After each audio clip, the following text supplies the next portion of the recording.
네, 반갑습니다. 교회가 너무 아늑하고 좋습니다. 2022년도 12월에 개척을 했다고 들었는데, 다 하나님께서 하신 일이지만, 개척하는 일이 쉽지 않은데, 너무 고생했다고, 수고하셨다고, 박수 쳐드리고 싶습니다. 전 말레이시아 쿠알라룸푸가 수도입니다. 그래서 난민 사역을, 난민 학교 사역을 하고 있습니다. 쿠알라룸푸에 오는 난민들은 사실은 다 불법 체류자가 됩니다. 말레이시아가 난민을 받아주는 나라가 아닙니다. 그래서 공적인 교육을 받을 수가 없습니다. 학교에 다닐 수가 없어서 저희가 그 필요를 알고 파키스탄 사람들이 사는 지역에 이제 학교를 세웠습니다. 그래서 얘네들이 지금 우리 학교를 즐겁게 다니고 있습니다. 뭐 자세한 내용은 말씀하면서 또 이렇게 말씀드리도록 하겠습니다. 제가 이제 우리 학생들하고 우리 파키스탄 난민 학생들하고 찍은 사진을 친구들한테 이렇게 보내면 너는 진짜 난민 사역을 하기에 적합한 몸매를 가졌다. 네가 제일 난민 같다. 뭐 이렇게 말을 합니다. 바로 말씀 전하도록 하겠습니다. 성경은요, 하나님이 어떤 분인지 알려주는 책입니다. 그래서 성경에는 하나님을 설명하는 많은 표현들이 있습니다. 이렇게 하나님이 어떤 분인가에 대한 많은 설명 중에서 특히 구약에서 우리가 지나치기 쉽지만 아주 많이 나오는 하나님에 대한 표현이 있는데, 하나님은 객과 고아와 과부를 돌아보시는 분이라는 겁니다. 구약 성경을 보면 하나님은 끊임없이 이스라엘 백성에게 야, 너희들은 객과 고아와 과부를 꼭 돌아봐야 한다. 그들을 억울하게 하면 안 된다. 그들을 착취해서도 안 되고 그들을 잘 섬기고 가진 것을 나누고 베풀어야 한다고 많이 강조를 합니다. 여기에 대한 많은 구절이 있지만 대표적인 구절 한 가지만 살펴보면 신명기 24장 19절부터 22절 그냥 제가 말씀드릴게요. 그냥 들으시면 됩니다. 밭에서 추수를 하다가 곡식단을 깜빡 잊고 안 가지고 온 거예요. 그러면 다시 가지러 가지 말라고 말합니다. 그 이유는요. 그건 객과 고아와 과부의 몫이다 라고 말씀합니다. 20절과 21절에도 올리브 나무나 포도나무 열매가 익어서 딸 때 싹쓸이 하지 말아라. 다 따지 말아라. 이렇게 말씀을 합니다. 남겨두라고 꼭 말씀하시는데요. 누구를 위해서요? 객과 고아와 과부를 위해서 그렇게 하라고 말씀하십니다. 그러면서 너희가 이 말씀에 순종하면 하나님이 내 손으로 하는 모든 일에 복을 내릴 거야. 이렇게 약속을 해주시고요. 그리고 이러한 행동은 해도 되고 안 해도 되는 것이 아니고 꼭 해야 되는 하나님의 명령이다 라고 22절에서 말씀하고 있습니다. 이 구절은 무엇을 의미할까요? 내 수입 중에 객과 고아와 과부의 몫이 있다는 것입니다. 그래서 내 힘으로 내가 돈을 벌어서 다 쓰는데 뭐 어때? 이런 말 할 수 있습니까? 이런 말을 할 수 없다는 거죠. 내가 농사 지어서 내가 싹쓸이해 가는데 뭐가 어때? 이런 말 할 수 없다는 것입니다. 내가 올리브나무, 포도나무 키워서 내가 다 갖는 게 뭐가 어때? 이러면 안 된다는 것입니다. 이것은 내가 번 수입 중에 누구의 몫이 있다는 의미입니까? 객과 고아와 과부의 몫이 있다는 것입니다. 그래서 내 수입 중에 그들의 몫을 반드시 떼어 놓아야 한다는 것이죠. 그래서 이렇게 객과 고아와 과부에 대한 하나님의 지극한 관심 때문에 많은 분들은 하나님을 어떻게 표현하냐면 하나님은 객과 고아와 과부의 하나님이다 이렇게 표현을 합니다. 좀 이상하죠? 하나님은 우리 모두의 하나님이시잖아요. 근데 왜 이렇게 표현했을까요? 이 말의 의미가 뭘까요? 여러분, 객과 과부와 고아의 공통점이 뭡니까? 공통점은요, 보호자가 없다는 거예요. 지금은, 객은 이스라엘에 사는 이방인을 말해요.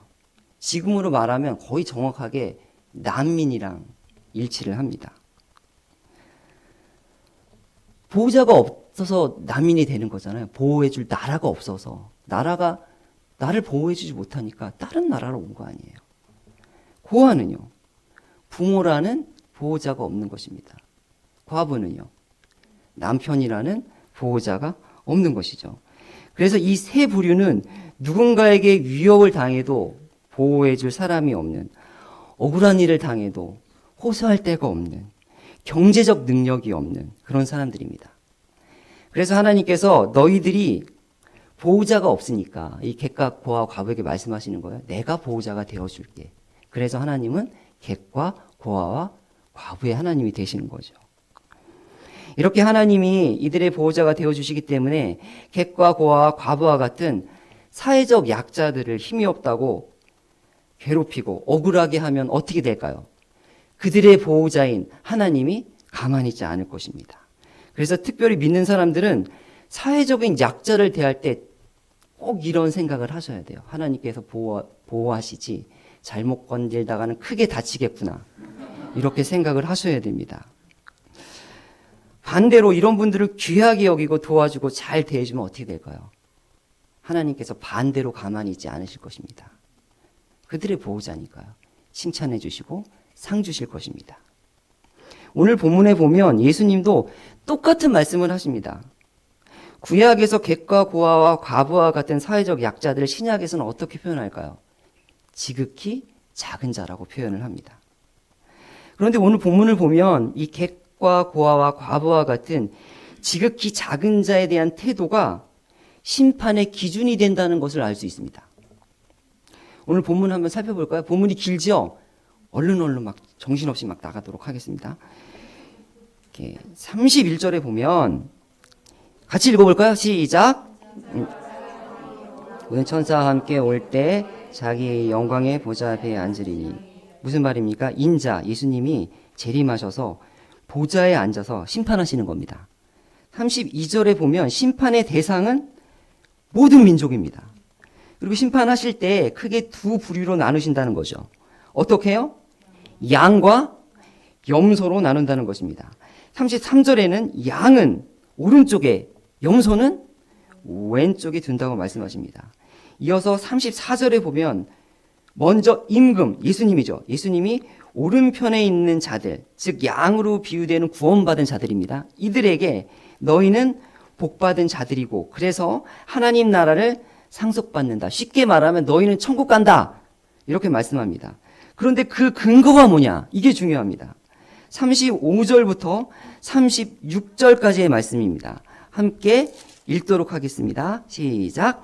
내가 줄일 때 너희가 먹을 것을 주었고 목마를 때 마시게 하였고 나그네 되었을 때 영접하였고 헐벗을 때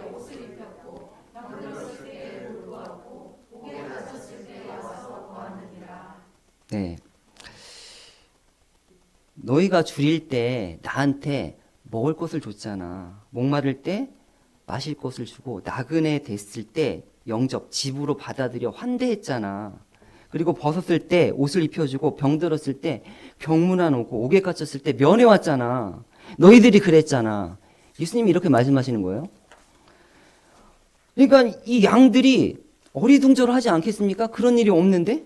그래서 37절, 38절에 보면 양들로 비유되는 의인들이 우리가 언제 그랬습니까? 라고 반문을 합니다.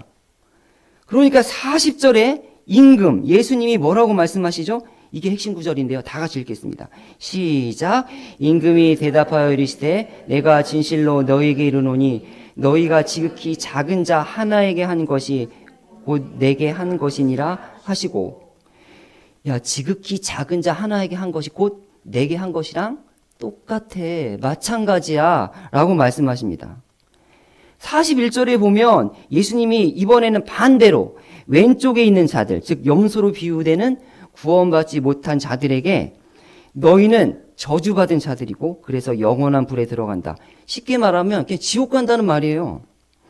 그리고 그 근거가 뭐냐면 이번에는 양들에게 말한 것과 반대로 말씀하시죠. 42절과 43절에 보면 야, 내가 줄일 때 너희가 먹을 거 안 줬잖아. 내가 목마를 때 마실 거 안 줬잖아. 내가 나그네 되었을 때 영접하지 않았잖아. 내가 벗었을 때 옷도 안 주고 아플 때 문병도 안 오고 옥에 갇혔을 때 면회 안 왔잖아 니네가. 이렇게 말씀하시는 거예요. 그러니까 염소들도 어리둥절한 거죠. 그런 일이 없는데. 그래서 44절에 우리가 언제 그랬습니까? 라고 반문을 합니다. 그러니까 예수님께서 뭐라고 말씀하시죠?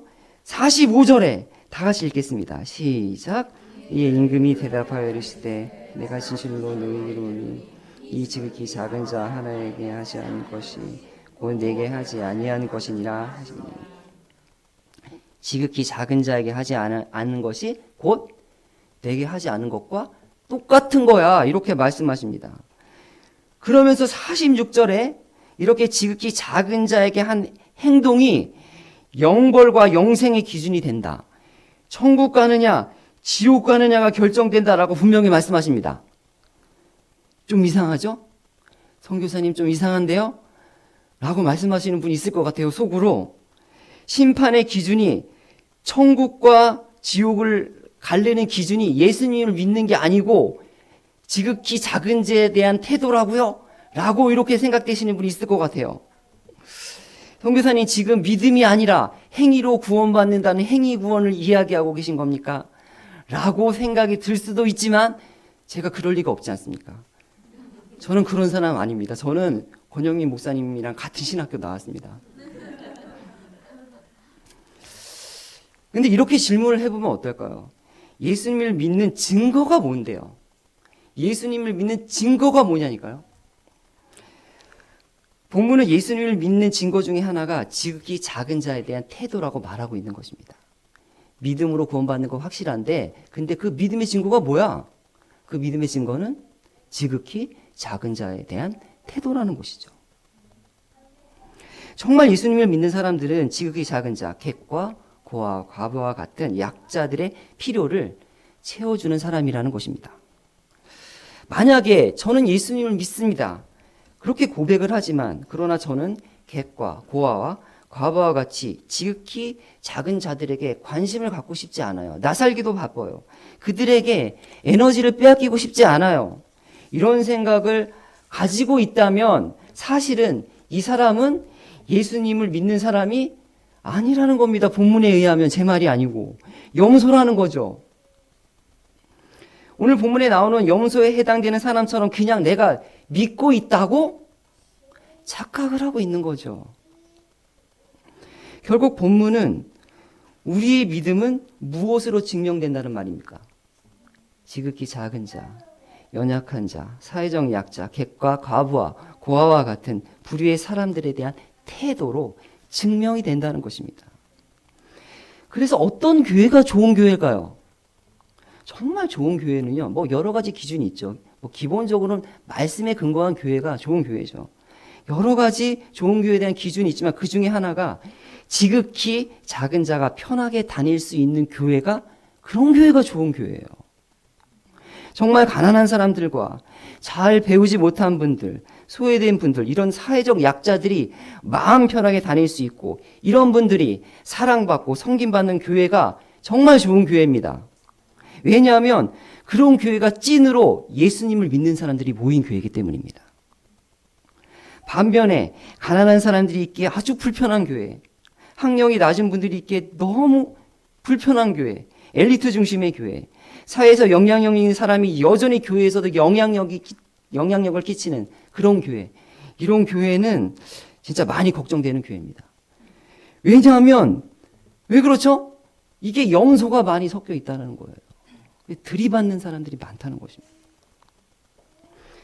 그래서 우리 주님이 세우시는 교회는 지극히 작은 자들도, 객과 고아, 과부와 같은 사회적 약자들도 아주 편안하게 다닐 뿐만 아니라 사랑받고 섬김받는 그런 교회가 되기를 주님의 이름으로 축원합니다. 아멘.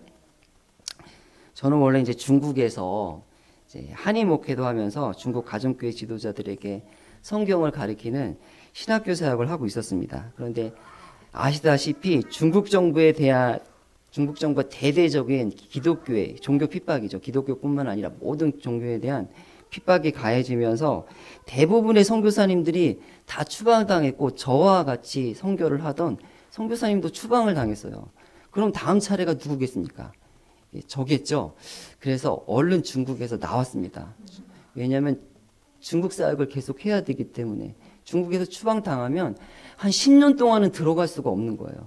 그래서 여행객으로 왔다 갔다 하면서 중국에 있으면 위험하니까 선교를 해야겠다라고 해서 선택한 곳이 이제 말레이시아입니다. 말레이시아에 유명한 항공사가 있는 거 아세요? 에어아시아라고 아주 싸고 안 가는 곳이 없는 그런 비행사입니다. 그래서 거기를 택해서 중국을 왔다 갔다 하려고 하고 2번 정도 왔다 갔다 하다가 코로나가 터진 거예요. 중국에 갈 수 없는 상황이 됐습니다. 그리고 코로나가 끝나니까 이제 더 이상 중국에 들어가도 소용이 없게 됐어요. 단속이 이게 다 모니터링이 돼서 우리 가정교회 지도자들이 모이기만 하면 다 발각이 되는 것입니다. 특히 외국인 선교사가 가서 같이 모였다 그러면 저는 추방당하면 끝이지만 그들은 이렇게 쇠고랑을 쳐야 됩니다. 그래서 중국 사역이 후방에서 지원한 사역을 해도 제가 직접 하는 사역은 지금 좀 어렵게 됐습니다. 이제 그런 와중에 어느 선교사님이 저에게 난민 학교를 하는 것이 어떠냐는 제안을 했습니다. 그 제안을 받았을 때 제가 드는 생각은 이게 내가 할 수 있는 사역이 아니다라는 생각이 들었습니다. 첫째는 그럼 중국 선교는 어떻게 할 거야? 라는 생각이 들었어요. 이 난민학교 사역은 풀타임으로 하는 사역인데 그러면 이제 중국 선교를 하기가 좀 힘들어지지 않을까라는 생각을 하게 됐습니다. 그리고 결정적인 건 제가 진짜 영어를 못해요. 이게 사역을 하려면 영어로 애들을 가르쳐야 되거든요. 파키스탄 애들이 주로 오는데 제가 파키스탄 말을 배우는 게 빠르겠어요? 그나마 영어를 배우는 게 빠르겠어요? 근데 영어가 진짜 파키스탄 말 배우는 거랑 비슷한 수준이에요. 너무 고민이 된 겁니다. 그래서 나는 내가 할 사역은 진짜 아니다. 제가 중국어 사역을 제대로 해보려고 진짜 중국어 공부를 열심히 했거든요. 그나마 어떤 머리도 다 빠져가면서 진짜 열심히 했는데 또 영어 공부를 할 생각하니까 너무 스트레스를 받는 거예요. 그리고 난민 사역은요, 이 퍼주는 사역이거든요. 재정이 많이 필요합니다. 학교를 설립할 수 있는 재정도 필요하고 지속적인 후원도 받아야 되고 제가 후원 받을 수 있는 진짜 주변머리가 없는 사람이에요. 누구한테 뭘 달라고도 못하고 그래 아무것도 없는 거예요. 제가 할 수 있는 자격이 맞는 게 하나도 없는 거예요. 그리고 학교를 설립하는 과정이 너무 힘들 것 같았어요. 그 개척하는 거잖아요. 개척교회 해보셔도 알잖아요. 그리고 새로운 것에 도전하는 것이 이 나이에 너무 두려웠어요. 그래서 나는 결론을 내렸습니다. 난민사역에 적합한 사람이 아니니까 그냥 거절해야 되겠다. 이건 뭐 생각해 볼 것도 없다. 단칼에 거절해야 되겠다. 라고 생각하던 중에 이 말씀이 생각난 거예요. 그래서 전하는 겁니다. 제 마음속에 드는 또 한 가지 생각은 난민들이 객이잖아요. 근데 하나님은 객과 고아와 과부의 하나님이시잖아요. 내가 이런 제안을 받았는데 거절을 하면 일단은 뭐 객과 고아와 과부의 하나님이 날 가만두지 않을 것이다라는 그런 두려움이 있었습니다. 혼나지 않을까라는 생각이 먼저 들었습니다. 그리고 제 인생을 한번 돌아봤어요. 그랬더니 하나님이 좋아하실 칭찬받을 만한 일을 별로 안 한 것 같아요. 그래서 만약 지금 예수님이 오시면 너무 부끄러울 것 같은 생각이 드는 거예요. 그런데 이번이 하나님께 칭찬받을 수 있을 만한 점수를 딸 수 있을 만한 좋은 기회다라는 생각이 딱 갑자기 드는 겁니다. 왜냐하면 하나님은 객과 고아와 과부의 보호자잖아요. 이 하나님께 이런 하나님께 잘 보일 수 있는 칭찬받을 수 있는 좋은 기회다라는 생각이 드는 것입니다. 그래서 막 기대가 또 약간 또 생기는 거예요. 그래서 에라 모르겠다라고 이렇게 하겠습니다라고 대답을 했어요. 그래서 이제 시작한 지 2년이 됐는데 제가 난민학교를 하기로 결심한 순간부터 난민학교를 시작하기까지는 너무 순식간에 이루어졌어요. 갑자기 학교 설립 비용을 대주겠다는 교회가 나타났어요. 큰 교회도 아니고 진짜 여기도 거의 개척교 여기 반만한 인원이에요, 교인이. 그런 교회에서 개척 자금을 그 학교 설립 자금을 대주겠다고 그런 일이 또 있었습니다. 그리고 후원하겠다는 분들이 나타나기 막 시작하고 학교 설립을 하지 않았는데도 우리 학교에 오겠다는 애들이 그냥 많아요. 놀라운 일이잖아요. 개척을 안 했는데 교인들이 오겠다는 놀라운 일이 이런 일들이 막 일어나는 거잖아요. 비슷한 거잖아요. 저는 이 모든 과정을 통해서 하나님이 이게 난민학교를 하라고 제 등을 떠미시는구나. 오죽하면 나 같은 답답한 사람을 쓰실 진짜 하나님께서 급하셨구나. 이 일을 기뻐하시는구나 라는 생각이 들었습니다. 그래서 정말 하나님은 객과 고아와 과부의 하나님이구나. 이 일을 너무 기뻐하시는구나 라는 생각이 들면서 여러분도 그런 일을 했으면 좋겠어요. 하나님 기쁘게 하시는 그 일을. 저희 난민학교 사진을 잠깐 이렇게 보여드리겠습니다. 사진 2장인데요. 이게 난민학교 아이들입니다. 저희 난민학교는 아침마다 기도로 시작하고 매주 수요일에는 전체 학생들이 예배를 드립니다. 파키스탄 애들이 20명, 미얀마 애들이 7명, 방글라데시 애가 1명, 이렇게 해서 총 28명입니다.